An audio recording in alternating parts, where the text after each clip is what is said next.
Republic day 77 years అవుతుంది ఈ loss అన్నీ వచ్చి. ఈ కంట్రీని ఒక సిస్టమ్‌లో ఒక డిసిప్లిన్‌గా ఉంచాలని అప్పుడున్న సిట్యుయేషన్‌కి, అప్పుడున్న క్రైమ్ రేట్‌కి, అప్పుడున్న సొసైటీకి, అప్పుడున్న వాటికి మాత్రమే ఇవన్నీ బిల్డప్ చేశారనమాట. అది కూడా వేరే కంట్రీస్ నుంచి తీసుకొని రిఫరెన్స్ దానికి తగ్గట్టుగా మన కంట్రీకి ఏది సూట్ అవుతుందో అలాంటివి రాసారు. Okay. But what now? Crime rate పెరిగింది. సొసైటీ అప్పటిలాగా లేదు. Monsters. People behaving like monsters. కానీ అవే లాస్. ఏం మారలేదు. చెప్పాలంటే లాస్ అలాగే ఉన్నాయి. అవి ఇంకా స్లో అయిపోతున్నాయి.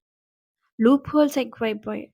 ఈజీగా బయటకొచ్చేస్తున్నారు. శిక్ష అనేదే లేదు. చాలా లేట్‌గా పడుతుంది. ఎన్ని లూప్ హోల్స్ ఉన్నాయి ఇప్పుడు సిస్టమ్‌లో. అది ఏ సిస్టమ్‌లో అయినా అయ్యుండొచ్చు. హెల్త్ విషయంలో కానీ, ఎడ్యుకేషన్‌లో కానీ, సేఫ్టీ వైస్ కానీ, ఇంకా సేఫ్టీ వైస్ గురించి చెప్పనక్కర్లేదు. రోజుకి మినిమమ్ 10 న్యూస్‌లు వింటాం. ఇంక వినపడనివి ఎన్నో కౌంటే లేదు. సెక్షువల్ హరాస్మెంట్స్‌లు, sexual assault both men and women. ఎన్నో మర్డర్ కేసులు డే బై డే. అసలు మ్యారేజ్ అయితే ఇంక చెప్పనక్కర్లేదు. అలా న్యూస్ వెళ్ళిపోతుంది. It's become like normalise thing.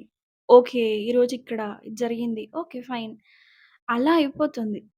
ఇంత జరుగుతున్నప్పుడు సిస్టమ్ ఎంత స్ట్రాంగ్ అవ్వాలి. ఎక్కడో ఒక చోట ఒక ఎన్‌కౌంటర్ జరుగుతుంది.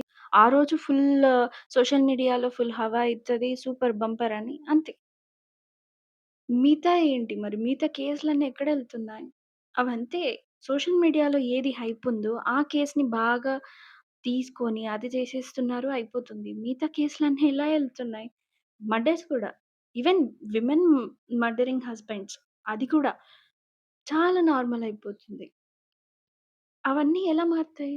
లాస్ ఎప్పుడు స్ట్రిక్ట్ అవుతాయి? అవన్నీ మారిన రోజే మళ్ళీ ఆ డిసిప్లిన్ ఒస్తుంది.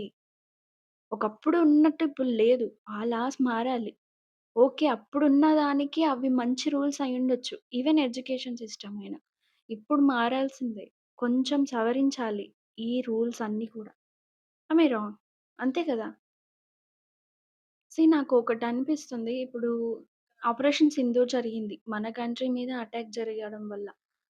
ఎంత ఇంపాక్ట్ ఒచ్చిందది. ఒక రకంగా ఒక షేక్ అయిపోయింది కంట్రీ మొత్తం. వేరే కంట్రీస్ కూడా మన సైడ్ చూసాయి. అలాంటి డెసిషన్ అంత స్పీడ్‌గా తీసుకున్నప్పుడు, లోపల ఇంటర్నల్‌గా జరుగుతున్న వాటి మీద గూడా అంతే ఇంపాక్ట్ ఉంటే ఎంత బావుంటది. ఆ రూల్స్ అనేవి అంత తొందరగా ఆహ్, యాక్షన్ అయితే ఎంత బావుంటది. ఇంత క్రైమ్ రేట్ ఎందుకుంటుందసలు? కదా! Anyway happy republic day. Hope for the safer India.